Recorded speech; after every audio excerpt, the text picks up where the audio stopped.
Hello friends, मैं आपका host और दोस्त अभिनव जैन एक बार फिर स्वागत करता हूं आपका अपने यूट्यूब चैनल ट्रू इंजीनियर्स पर, जहां पर मैं लेके आता हूं आपके लिए डिप्लोमा इंजीनियरिंग अलग विषयों की वीडियो। दोस्तों, कल आपने देखा था कि हमने प्रोसेस इक्विपमेंट डिज़ाइन की एमसीक्यूज़ की फर्स्ट वीडियो अपलोड करी थी। आज उसी सीरीज़ में हम प्रोसेस इक्विपमेंट डिज़ाइन की सेकेंड वीडियो अपलोड कर रहा हूँ। ये जो एमसीक्यूज़ हैं ये आपके सेमेस्टर एग्जाम्स के लिए और कॉम्पिटिटिव एग्जाम्स के लिए बहुत हेल्पफुल होने वाले हैं, तो वीडियो को अंत तक ज़रूर देखें। तो टाइम वेस्ट ना करते हुए दोस्तों शुरू करते हैं वीडियो आज की। इसमें पहला क्वेश्चन आता है कि रेक्टिफाइंग सेक्शन, जो डिसीजन कॉलम में रेक्टिफाइंग सेक्शन होता है, उसकी ऑपरेटिंग लाइन का स्लोप क्या होता है। ऑप्शंस आ गए आपके पास 0, इन्फिनिटी, मोर देन 1 और लेस देन 1। तो रेक्टिफाइंग सेक्शन का जो स्लोप होता है दोस्तों वो होता है लेस देन 1। इसका ऑप्शन है डी।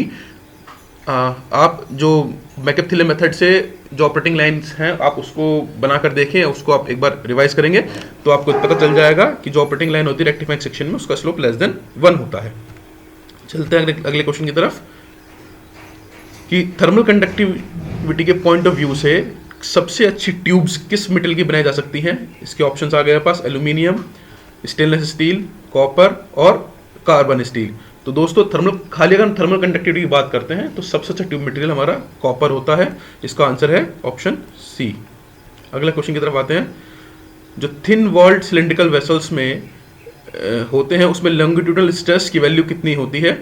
इसके PD/2T, PD/4T, PD/T और PD/8T। P is the internal pressure, D is the diameter and T is the thickness of the plate.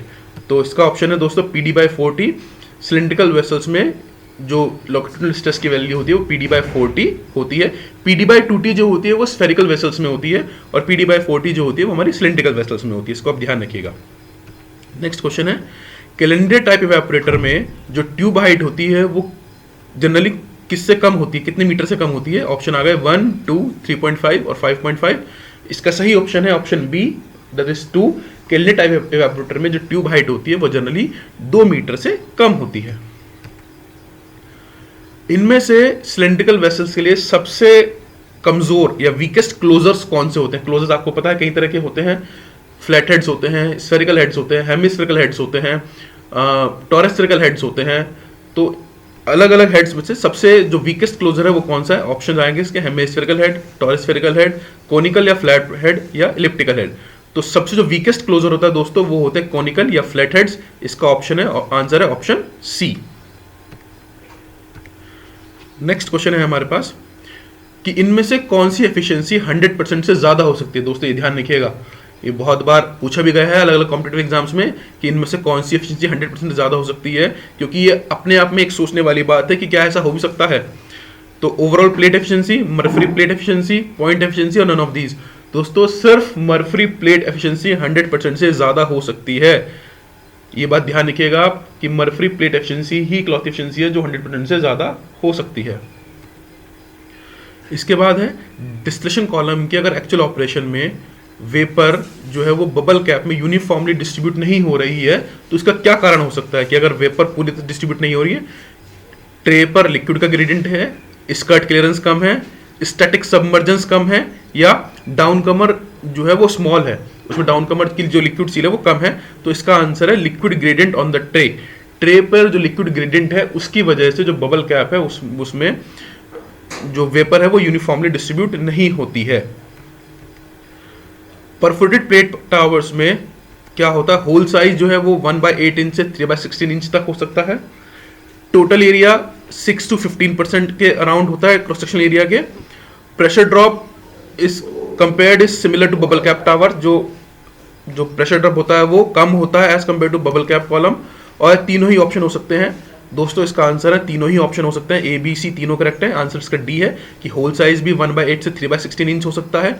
Total whole area जो है वो क्रॉस सेक्शनल टावर के cross sectional area के 6 से 15% के बीच में होता है और pressure drop perforated plate towers में कम होता है। तो answer D is correct answer.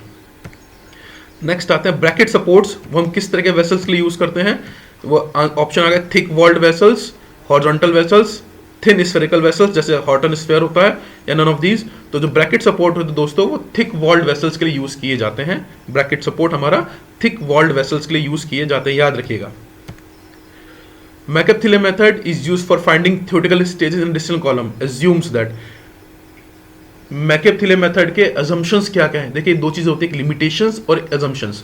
Limitations वो चीज़ें होती हैं कि कहाँ कहाँ वो मेथड अप्लाई नहीं हो सकता, और अजम्पशंस वो चीज़ें क्या क्या हमने एज्यूम करके मान के हमने वो मेथड ड्राइव किया है। जैसे बर्नौली थ्योरम जब हम ड्राइव करते हैं हम एज्यूम करते हैं कि फ्लो स्टडी होगा हमारा, है ना, फ्रिक्शनलेस फ्लो होगा, लेकिन एक्चुअल कंडीशन में नहीं होता। तो इसमें भी हम मैकअप थ्योरम में कुछ अजम्पशंस माने जाते हैं। अजम्पशन क्या है? सेंसिबल हीट डिफरेंस जो है वो स्मॉल होंगे क्योंकि temperature changes tray to tray small होते हैं। टॉटन्स रूल एप्लीकेबल होगा। Liquid vapour loading across column remains constant रहेगी। All of these. तो दोस्तों इसका सही ऑप्शन है डी, ऑल ऑफ दीज। ये सभी अजम्पशंस माने जाते हैं। टॉटन रूल क्या होता है? टॉटन रूल ये कहता है कि जो ऑलमोस्ट सभी लिक्विड जो होती है उनकी जो एंथैल्पी चेंज होता है वो बराबर होता है। ये ऑलमोस्ट सभी लिक्विड कहता है, सभी लिक्विड नहीं कहता, ऑलमोस्ट सभी लिक्विड की बात करता है। ऑलमोस्ट सभी लिक्विड पे जो एंथैल्पी चेंज होता है वो बराबर होता है। तो इसका ऑप्शन है आंसर डी। मैकअप-थेले मेथड में ये तीनों अजम्पशंस लागू होते हैं। इसके बाद आता है double pipe concentric heat exchanger में जो हाइड्रोलिक रेडियस होती है हीट ट्रांसफर के लिए वो कितनी होगी? फ्लूइड फ्लो के लिए जितनी रेडियस है उतनी ही होगी, उससे कम होगी, ज्यादा होगी, या D2 माइनस D1, जहां पर D1 और D2 इंटरनल आउटर पाइप के डायमीटर्स हैं। तो इसका आंसर है सी। फ्लूइड फ्लो का जो हमारा एरिया है उससे वो ज्यादा होगी। इसके बाद है हमारा कि हीट एक्सचेंजर कितनी लेंथ की हीट एक्सचेंजर प्रैक्टिस में नहीं है हमारे? 2.5 मीटर्स, 6 मीटर्स, 10 मीटर्स या 0.5 मीटर्स। तो इसका आंसर है सी। 10 मीटर्स के हीट एक्सचेंजर हमारे जिस tubes, basically heat exchanger tubes जो हैं वो 10 मीटर की हमारी एक्चुअल प्रैक्टिस में नहीं है। फॉलिंग फैक्टर की वैल्यू किस पे डिपेंड करती है? कैरेक्टरिस्टिक ऑफ प्रोसेस फ्लूइड पे, वेलोसिटी ऑफ प्रोसेस फ्लूइड पे, suspended solids in the fluid पे और ऑल एबीसी। देखिए फॉलिंग क्या होता है? जो हीट एक्सचेंजर के अंदर या किसी भी कॉलम के अंदर जो एक लिक्विड की लेयर डिपॉजिट हो जाती है, लिक्विड कह लीजिए, सस्पेंडेड सॉलिड की लेयर डिपॉजिट हो जाती है जिससे हीट ट्रांसफर हमारा इफेक्ट होता है, तो उसको फॉलिंग कहते हैं। जो फॉलिंग फैक्टर है वो इन सभी फैक्टर्स पर डिपेंड करता है, प्रोसेस फ्लूइड के कैरेक्टरिस्टिक्स पर भी, वेलोसिटी पर भी और सस्पेंडेड सॉलिड्स पर भी।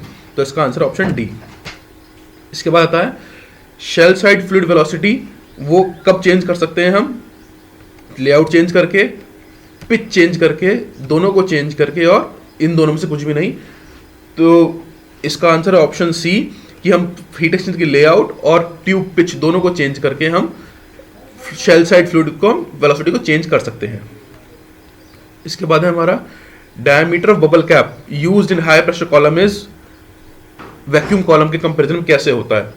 देखो एक तो हाई प्रेशर कॉलम हो गए और एक वैक्यूम कॉलम हो गए। तो पूछा कि बबल कैप का जो डायमीटर होता है हाई प्रेशर कॉलम का वो वैक्यूम कॉलम के रेस्पेक्ट में कम होता है, ज्यादा होता है, सेम होता है, या दोनों ही कंडीशन हो सकती है, कोई हम एक रिलेशन नहीं ड्राइव कर सकते। इसका आंसर है दोस्तों मोर, कि जो हाई प्रेशर कॉलम है उसका डायमीटर ज्यादा होगा as compare to vacuum column. ये चीज ध्यान रखिएगा। इस वीडियो में इतना ही दोस्तों। ये हमने पार्ट 2 डिस्कस किया है। आने वाले वीडियोस में और भी क्वेश्चन डिस्कस करेंगे। अगर वीडियो पसंद है तो लाइक करें, कमेंट करें और मेरे चैनल को जरूर सब्सक्राइब करें, बेल आइकन जरूर दबाएं जिससे आने वाले सभी वीडियोस की नोटिफिकेशन आपको मिलती रहे। दोस्तों आप एंड स्क्रीन पे देख सकते हैं कि मैंने इसमें प्रोसेस इक्विपमेंट डिजाइन की जो मेरी सब्जेक्ट वीडियोस हैं वो भी, उसका भी मैंने प्लेलिस्ट लगा रखी है, और जो पीईडी की हमारी फर्स्ट एमसीक्यू की सीरीज थी उसका भी मैंने इसमें आपको लगा रखा है। तो उनको जरूर देखें, आपको बहुत हेल्पफुल होगी। Thanks for watching this video दोस्तों।